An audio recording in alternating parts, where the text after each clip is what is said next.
Welcome back for another deep dive. Today we're going to be looking at self-care, Ooh, self-care. but through the lens of artists. Okay. So we've got all these articles, and they're all about how artists approach their own self-care. So it's like getting a sneak peek into how they keep their creative juices flowing, right? Yeah, exactly. Yeah. And, hopefully we can get some inspiration for ourselves too. Always good. So one thing that really jumps out in a lot of these articles is routine. Ah, routine. Yeah, It's like having a framework, like especially for artists who are, always in their heads. right. You're working on a project, and it's easy to forget to eat, Oh, forget to sleep. Or just like basic life stuff. Yeah, exactly. Yeah, so structure really helps them stay grounded. That makes a lot of sense. I know even for me, like sometimes I get so focused on work Uh-huh. that I forget to take breaks. Oh, yeah, you need those reminders. I do. I need that nudge to step away and just come back refreshed, Absolutely. And it's not just about the practical stuff either. It's also about mindfulness. right? Being intentional. Yeah. Like setting aside time for things that nourish your mind and spirit. And that's what you see with Susan Cianciolo. She incorporates meditation into her routine. Yes. She uses this technique called trance channeling, Okay. and it's connected to the school of vibrational healing. Basically, it involves accessing different energy frequencies. Whoa. I know, right? It's kind of like tapping into a spiritual dimension. I have to admit, that sounds a bit out there for me. Yeah, it's definitely unique. But hey, if it works for her, right. Exactly. The point is, she's found something that centers her and helps her connect on a deeper level. Right. It's all about finding what works for you. Exactly. Now, someone like Namasa finds peace in something a bit more down to earth. Oh, yeah. She loves her plants. Yes. She talks about the joy of just watching them grow. I can totally relate to that. Yeah. Yeah. There's something very grounding about taking care of something and watching it thrive. It's like a reminder to be patient, too. Yeah, patience is definitely something I need more of. Well, we can all use a little more patience, I think. So true. Okay, so then there's Hayden Dunham, and she has a very different approach. Oh, yeah, she's the one who makes those liquid compositions, right? Yes. Basically blends of things like chlorophyll, chamomile, and lavender. Chlorophyll. Like the stuff in plants. Yep. Seems like she's really into that whole holistic approach. I mean, it's interesting. Yeah, chlorophyll's supposed to be good for blood cell production, and chamomile has anti-inflammatory properties.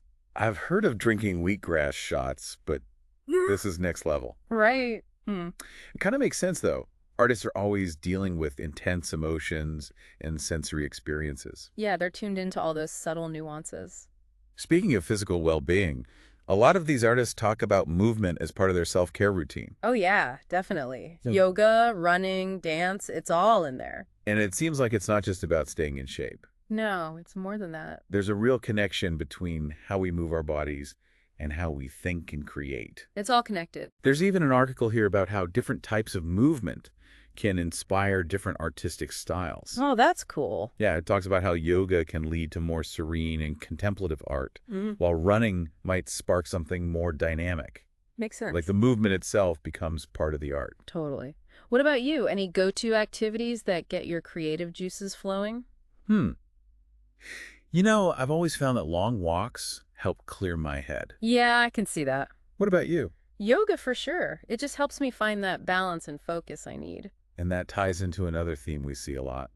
Nature. Ah, nature. The ultimate reset button. It gives us this sense of peace and perspective.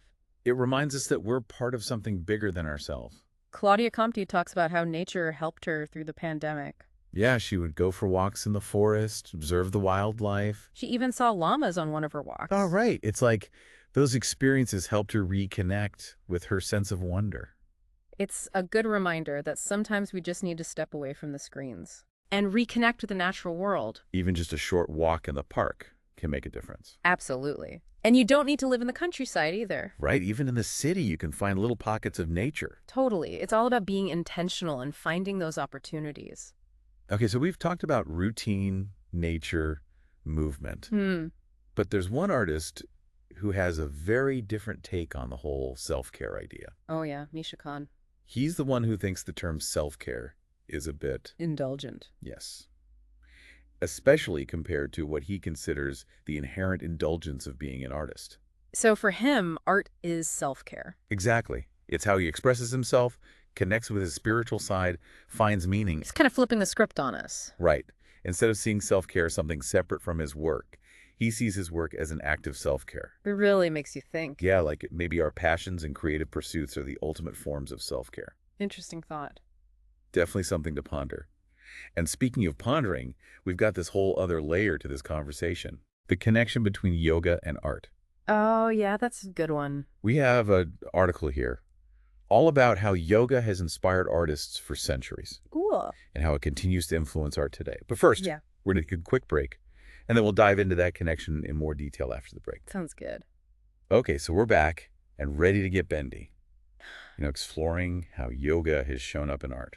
Yoga and art, they really do go hand in hand. Yeah, they both share these themes like balance and flow. And connection, like with the universe or something bigger than ourselves. And the article we have has some amazing visuals. Oh, yeah. Like the depictions of asanas, those yoga poses, Nice. and abstract representations of inner peace, and these stunning nature scenes. That's like a whole visual history of yoga. It is. Yeah. And it's interesting how traditional Indian art and contemporary artists approach these themes differently. Oh, yeah, definitely. So traditional Indian art often puts those yogic practices in a really spiritual context. Right. It's all about the rituals and the deities. And the connection to ancient wisdom. And you can see that in the details. Yeah, the vibrant colors and the symbolism. There's chakras and energy flow. Exactly. It's a whole visual language. Then you have contemporary artists. Yeah. And they might use more abstract or symbolic language. Yeah, they might be inspired by yoga philosophy. Or the physical practice of asanas. But they're interpreting it through their own lens. So it's like they're both tapping into the same essence. But expressing it in different ways. Absolutely. So if anyone's interested in exploring this more, Yeah. definitely check out both traditional and contemporary yoga-inspired art. It's amazing to see how these themes are expressed. Okay, so we've covered a lot of ground today. We have routine, nature, movement, even the idea of art as self-care. And it seems like there's no one right way to approach self-care. Nope. Especially for artists. It's all about finding what works for you. And what works for you today might not work tomorrow, right? So true. And being open to experimenting. Yes. Trying new things, revisiting old things. Like Mia Ando, who brought prayer back into her routine. Oh, yeah, that's a good one. It was a practice she learned from her grandfather. A Buddhist priest in Japan. Right? Yeah. And during the pandemic, she found that those Buddhist principles of equanimity and quietude were really helpful. It's like her art became a reflection of that peacefulness. It is. So it's a good reminder that self-care isn't just about bubble baths and face masks. Sometimes it's about connecting with something deeper. Something that gives you meaning and purpose. And sometimes it's about simplifying things. Finding that stillness amidst the chaos. So looking back at all these different approaches to self-care, what resonates with you? I think the biggest takeaway for me is how personal it is. Mm-hmm. There's no magic formula. Right. It's about finding what truly nourishes you. Mind, body, and spirit. And it's a journey. Not a destination. Exactly. It's about being present, being curious, being kind to yourself. And giving yourself permission to indulge in the things you love. Like Misha Khan and his art. Yeah. So as we wrap up, I want to leave you with that same thought-provoking question. The one about indulgence. Yeah. If you could indulge in one activity, just for your own well-being and creative nourishment, what would it be? What would light you up?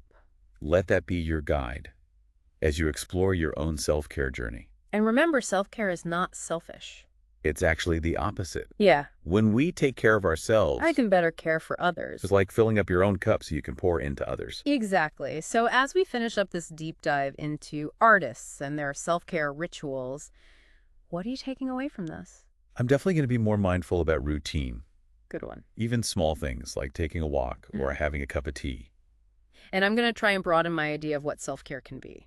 Yeah, not just the pampering stuff. But the things that really nourish my soul and get my creativity flowing. And maybe challenging that idea of indulgence. Right. Embracing our passions as acts of self-care. Exactly. So as you go about your week, remember to experiment, explore, and be kind to yourself. Oh, and don't forget that question. About what you'd indulge in. Yes. Let that guide you on your journey of self-discovery. Thanks for joining us on this deep dive. Until next time. Stay curious, stay creative, and stay well.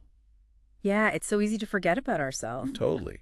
Life just gets in the way. But this deep dive has been a good reminder to, Yeah. to slow down and reconnect with what really matters. It's all about prioritizing those things that light us up. And remembering that self-care isn't selfish.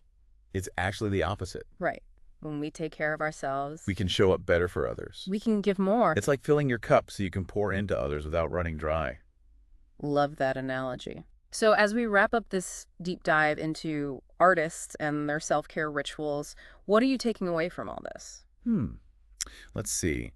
I'm definitely going to try to be more mindful about routine, Yeah, good one. even just small things, Like what? like making time for a walk or just having a cup of tea. Yeah, little moments of peace. Exactly. And I want to try and broaden my idea of what self-care can be. Oh, yeah. It's not just about pampering yourself. Like we were saying before. Yeah, it's about finding those things that really nourish you. Deep down. Yeah, and fuel your creativity. And maybe challenging that whole idea of indulgence. Oh, right, like Misha Khan. Embracing our passions as acts of self-care. Love it. So as we head into the new year, Yeah. remember to experiment, explore, and be kind to yourselves. Oh, and don't forget that question we talked about.